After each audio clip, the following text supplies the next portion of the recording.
Introduction. In the vast, pulsating universe of global entertainment, some stars shine so brightly they become impossible to ignore. Among them stands Wagner Moura, a name that resonates not only within Brazil but also across continents, a testament to how powerful storytelling and masterful acting can transcend borders. From the gritty favelas of Rio de Janeiro to the polished studios of Netflix, Moura has charted a course defined by bold choices, complex characters, and an uncanny ability to bring flawed, often dangerous men to life with a haunting authenticity. You likely know him best as Pablo Escobar in Narcos, the series that gripped millions worldwide with its dark, gripping portrayal of one of history's most notorious drug lords. But Wagner Moura's story, much like the characters he embodies, is layered with contradictions. Success shadowed by controversy, artistry mingled with personal sacrifice, and an unwavering commitment to truth that often leads him into stormy waters. What makes Moura's journey so compelling isn't just his rise to international stardom. It's the battles fought behind the scenes, the choices that challenged societal norms, and the sometimes uncomfortable truths he's willing to confront. Was his portrayal of Escobar a brilliant humanization or an unintended glorification of violence? How does a man so deeply rooted in Brazilian culture navigate the politics of Hollywood and global fame? And beyond the spotlight, what demons and passions drive him?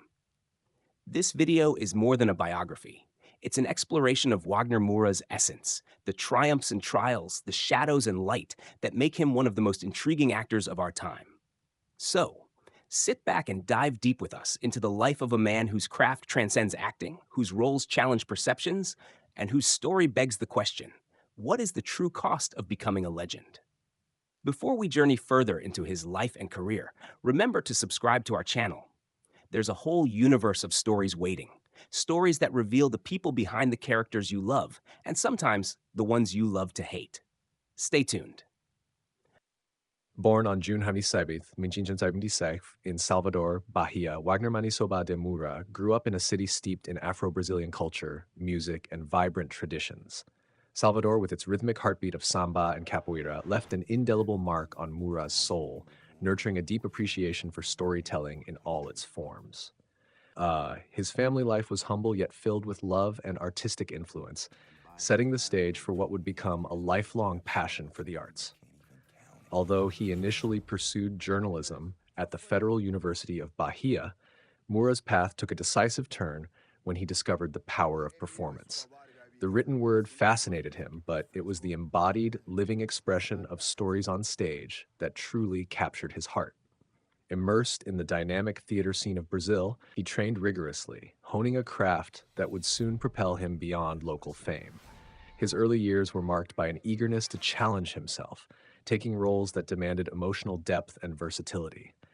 Wagner Moura wasn't content with superficial characters. He sought parts that reflected the complexities of human nature, often focusing on marginalized voices and controversial social issues. This approach not only shaped his artistic identity, but also earned him respect among peers and critics alike.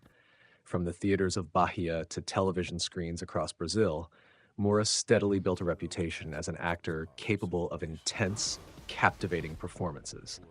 However, the journey was far from easy. Navigating a competitive industry with limited resources, Moura's dedication and perseverance stood as a testament to his unwavering belief in the transformative power of storytelling.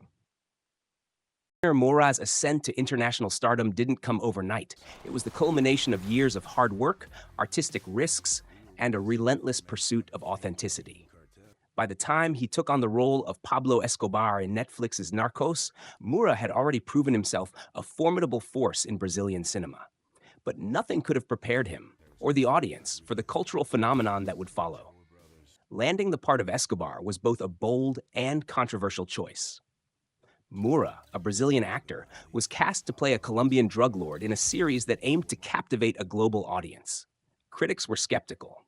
Could a non-native Spanish speaker carry such a complex and iconic role? The weight of expectation was immense, but Moura approached it with the same rigorous dedication that had defined his career. To embody Escobar, Moura committed fully. He gained over 40 pounds, transformed his physical posture, and perhaps most impressively, learned to speak fluent Spanish from scratch in just 6 months. His accent, once a point of contention, eventually became part of the character's authenticity. But the transformation went beyond the physical. Moura buried himself in Escobar's world, reading books, watching documentaries, and speaking to those who had lived through the Medellin era. He wasn't interested in glorifying Escobar, but in understanding the psychology of a man who could be both a loving father and a ruthless killer. The gamble paid off. Moura's portrayal was magnetic, unsettling yet human, terrifying yet tragically believable. Viewers were captivated by a performance that walked a tightrope between villainy and vulnerability. Narcos became a global hit, streaming in over 130 countries, and Moura was thrust into a new level of fame. For the first time, a Brazilian actor was not just part of the international conversation, he was at the center of it. Yet with fame came new pressures. Moura found himself the subject of both praise and criticism. Some Colombian audiences and political figures took issue with a foreign actor playing such a historically loaded role. Others accused the series of glamorizing drug violence. Moura, however, remained composed. In interviews, he emphasized that his goal was not to excuse Escobar's crimes, but to present a full, disturbing picture of a man who still haunts the collective memory of Latin America. Through Narcos, Moura didn't just gain recognition, he broke boundaries. He redefined what it meant to be a Latin American actor in a global industry that had long relegated such talent to the sidelines. And in doing so, he opened the door for countless others who might now dare to dream beyond borders. There are roles that define a career, and then there are roles that define an era. Wagner Moura's portrayal of Pablo Escobar in Narcos did both. It wasn't just a performance, it was a cultural moment. For many viewers, Moura was Escobar.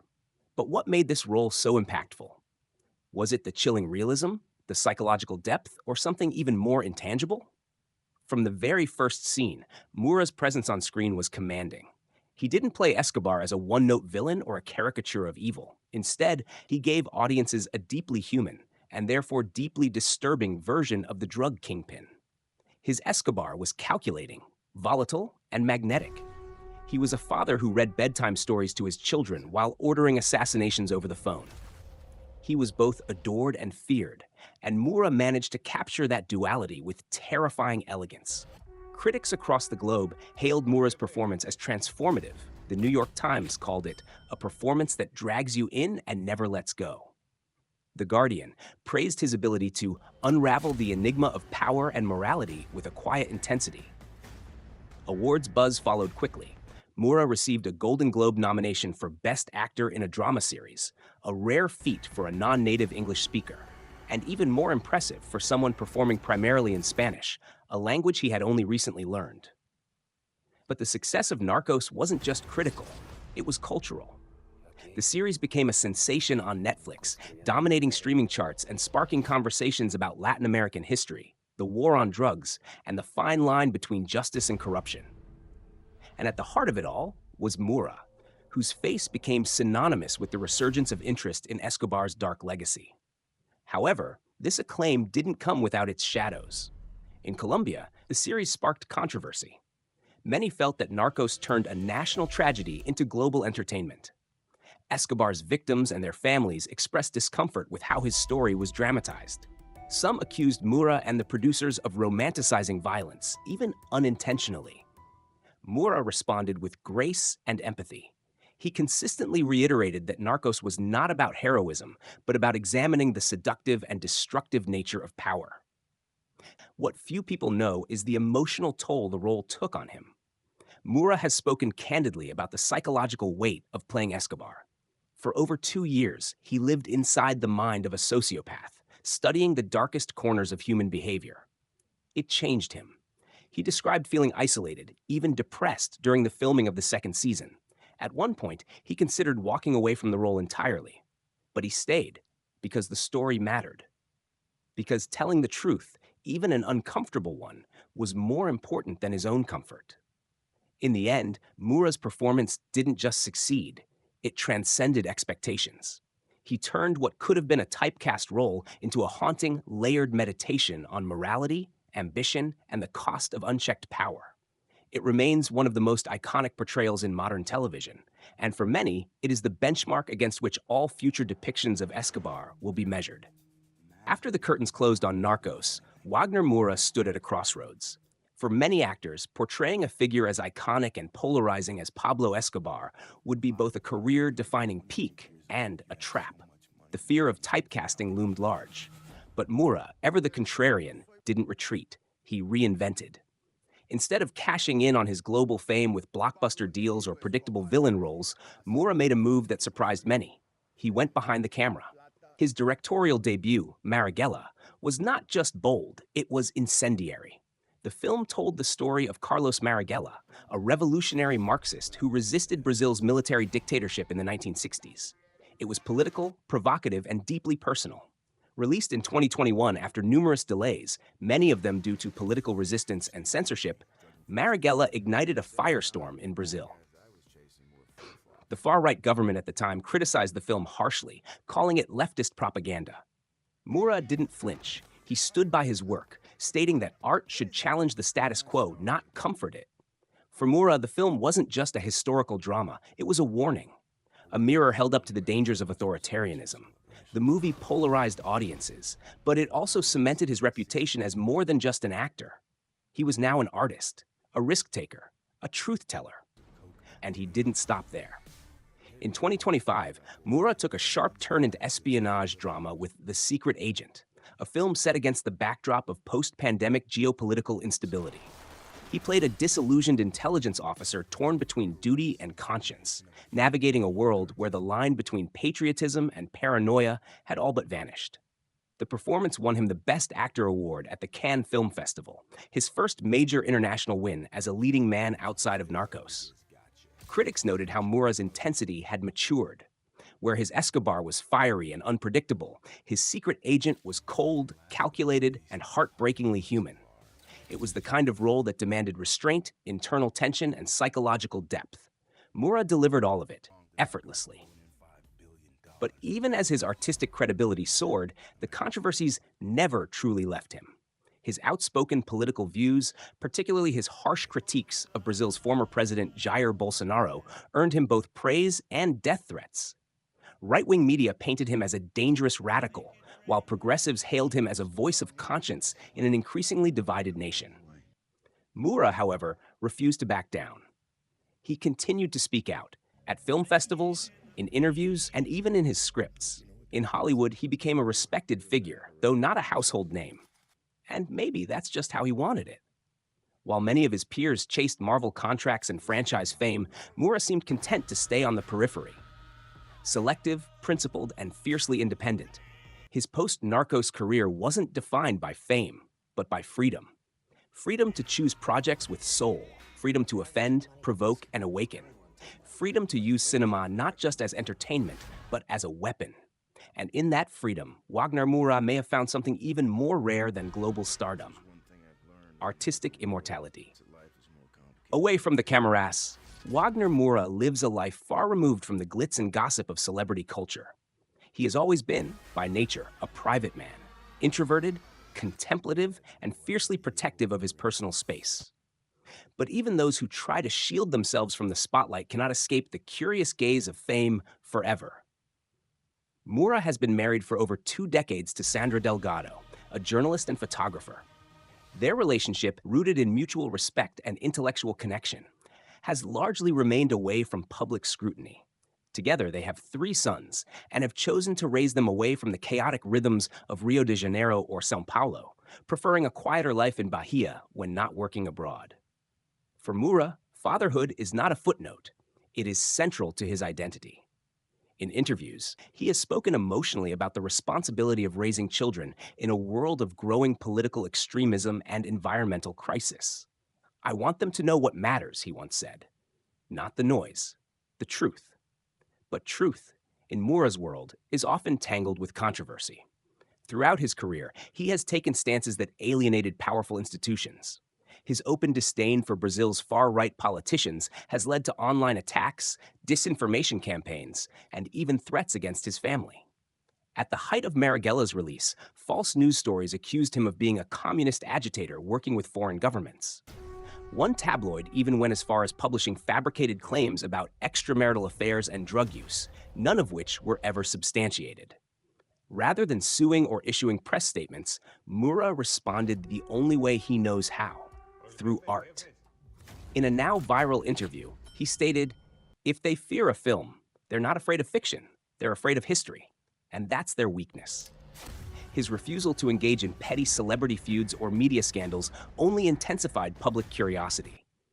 Moura, unlike many stars, never plays the PR game. There are no Instagram live streams, no tabloid exclusives, no polished family portraits for glossy magazines. Just the work and the silence. This distance, however, has sometimes been misinterpreted. Critics have accused him of arrogance, of being too intellectual, or of alienating audiences with his politics. Some Brazilian filmmakers even suggested that Moura had abandoned the local industry after achieving fame abroad, a claim he flatly rejected. "Brazil is in my blood," he responded in a rare press conference. "But I won't shrink myself to fit anyone's expectations of what a Brazilian actor should be." For all the whispers and accusations, Wagner Moura remains steadfast in his path. His personal life is not a scandal, it's a fortress. And inside it lives not just a man who loves fiercely, but one who dares to believe that art can still be sacred.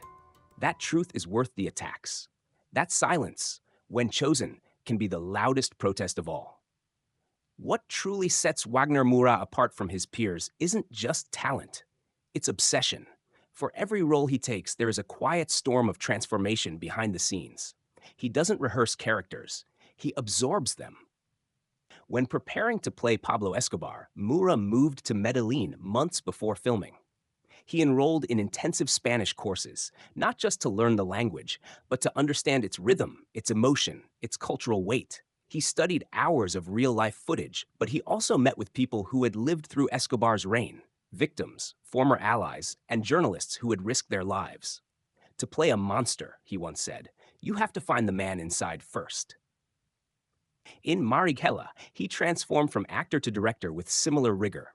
He studied guerrilla warfare, 1960s politics, and Afro-Brazilian history for over a year before the camera even rolled. His goal was never just to recreate history, it was to live it. For Moura, performance is not an act, it is immersion. And once submerged, he never comes up the same man. Wagner Moura is more than a celebrated actor. He is an artistic force, a disruptor, a storyteller of uncommon courage. His trajectory, from the vibrant heart of Salvador to the forefront of global cinema, is not a tale of luck, but of defiance. He defied typecasting. He defied language barriers. He defied the comfortable path, again and again, to step into roles that pushed him, physically, emotionally, politically. But Moura's legacy is not simply built on awards or red carpets.